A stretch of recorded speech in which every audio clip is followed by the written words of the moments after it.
वैसे तो हमारे देश में बहुत सारे राजाओं ने जन्म लिया, लेकिन उनमें से एक महाराणा प्रताप, जिन्हें लोग आज भी याद करते हैं और भविष्य में भी हमेशा याद करेंगे, वो अपनी वीरता की वजह से अमर हो चुके हैं। नमस्कार दोस्तों, आप सभी का स्वागत है क्विक हिंदी पर। मैं हूं अपना सिंह। हर कोई इतिहास नहीं बना पाता। आज महाराणा प्रताप की कहानी, इस कहानी से हमें बहुत सारा इंस्पिरेशन मिलेगा। इससे हम अपने लाइफ में बहुत ज़्यादा आगे जा सकते हैं। शुरुआत करते हैं उनके जन्म से। महाराणा प्रताप का जन्म 9 मई 1540 ईस्वी को राजस्थान के कुंभलगढ़ दुर्ग में हुआ था। उनके पिता का नाम महाराजा उदय सिंह और माता रानी जीवत कंवर थी। वे राणा सांगा के पौत्र थे।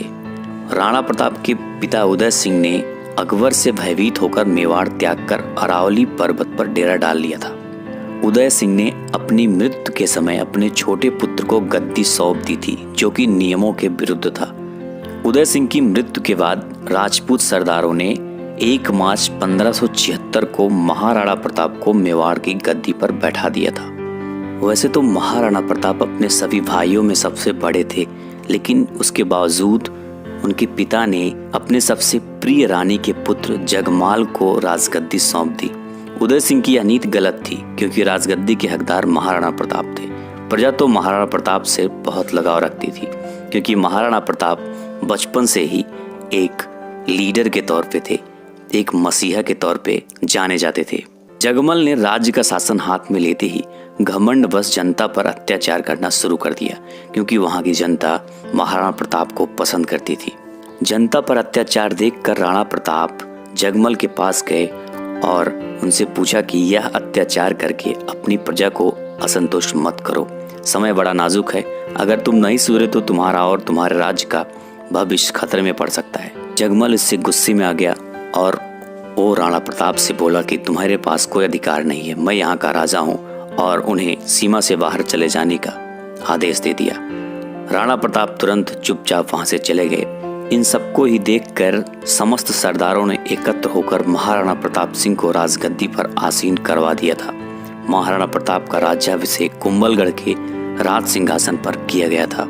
ये सब देखते हुए जगमल सिंह नाराज होकर बादशाह अकबर के पास चले गए और बादशाह ने उनको जहाजपुर का इलाका जागीर में प्रदान कर दिया। इस तरह से जगमल को अकबर ने अपने साथ मिला लिया था। जिस समय महाराणा प्रताप सिंह ने मेवाड़ की गद्दी संभाली, उस समय राजपूताना साम्राज्य बेहद नाजुक दौर से गुजर रहा था और उस समय कई प्रतापी राज्य वंशों के उत्तराधिकारियों ने अपनी कुल मर्यादा का सम्मान भुलाकर मुगलिया वंश से वैवाहिक संबंध भी स्थापित कर लिए थे और अकबर के अधीन हो गए थे। लेकिन वीर महाराणा प्रताप कभी भी अकबर की अधीनता स्वीकार नहीं की। महाराणा प्रताप जिस घोड़े पर बैठते थे, वह घोड़ा दुनिया का सर्वश्रेष्ठ घोड़ों में से एक था। महाराणा प्रताप जब 72 किलो का कवच पहनकर 81 किलो का भाला अपने हाथ में रखते थे, भाला और कवच सहित ढाल तलवार का वजन मिलाकर कुल 208 किलो का उठाकर वे युद्ध के मैदान में लड़ते थे। सोचिए तब उनकी शक्ति क्या रही होगी। इस वजन के साथ रणभूमि में दुश्मनों से पूरा दिन लड़ना मामूली बात नहीं होती थी। इस देश में जितने भी देशभक्त राजा हुए हैं, उसके खिलाफ उनका ही कोई अपना जरूर रहा है। जयचंदों के कारण देशभक्तों को नुकसान उठाना पड़ा था। अकबर चाहता था कि महाराणा प्रताप अन्य राजाओं की तरह उसके कदमों में झुक जाए। महाराणा प्रताप ने भी अकबर की अधीनता को कभी स्वीकार नहीं किया। अजमेर को अपना केंद्र बनाकर अकबर ने प्रताप के विरुद्ध सैनिक अभियान छेड़ दिया था।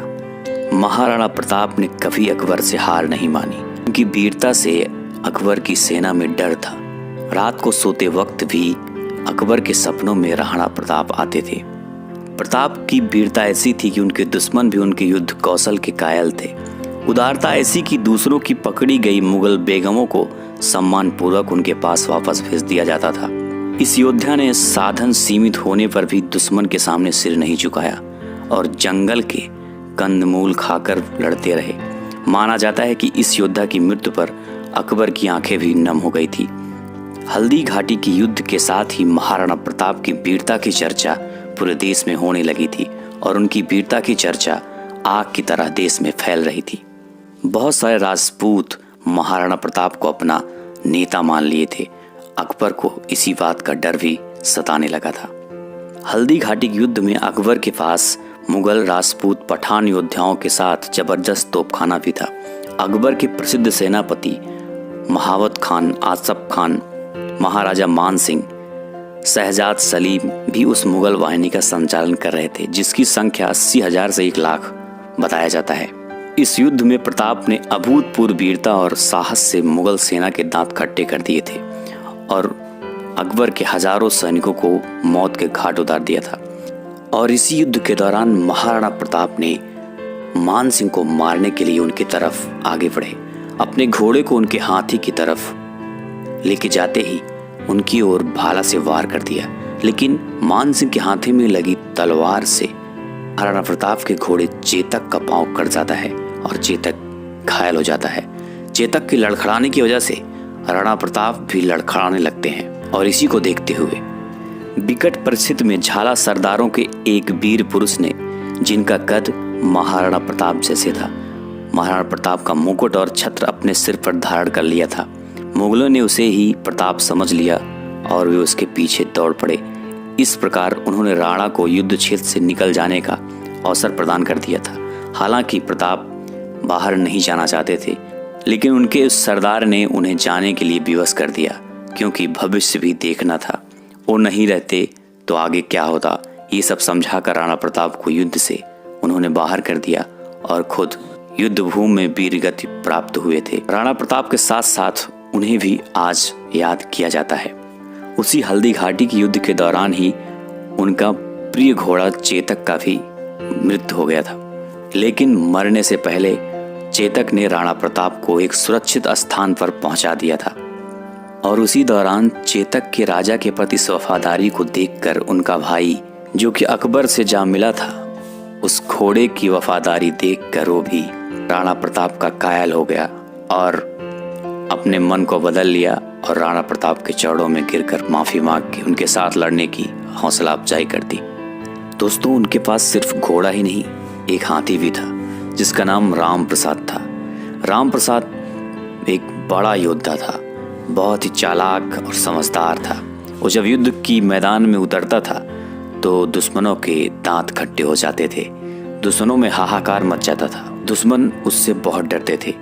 यही वजह थी कि अकबर ने राम प्रसाद को पकड़ने का आदेश दे दिया था और मुगल सेना ने कई सारे हाथियों के बल पर आखिरकार राम प्रसाद को पकड़ लिया था और उसे ले जाकर अकबर को सौंप दिया गया था। अकबर चाहता था कि वो उसकी सेना में शामिल हो जाए, लेकिन वो बंदी बनाए जाने के बाद राम प्रसाद ने अन्न जल सब कुछ त्याग दिया और आखिरकार वो कुछ दिनों के बाद वीर गति को प्राप्त हुआ। यह देखकर अकबर ने कहा था कि जब हम एक जानवर को नहीं झुका सकते तो उसे झुकाना इम्पॉसिबल है। राणा प्रताप ने कभी हार नहीं मानी। जंगलों में रह के घास की रोटी खा के वो लड़ते रहे और आखिरी तक लड़ते रहे और कभी भी अधीनता स्वीकार नहीं किया। यही वजह है कि आज भी वो अमर है। इन कठिन परिस्थितियों में जिंदगी जी कर वो अमर है। वो चाहते तो बाकी सभी राजाओं की तरह अकबर की अधीनता स्वीकार करके ऐसो आराम से अपनी जिंदगी को जी सकते थे। बड़े बड़े राजमहलों में वो भी ऐसो आराम से रह सकते थे, लेकिन राणा प्रताप ने कभी भी अधीनता स्वीकार नहीं की।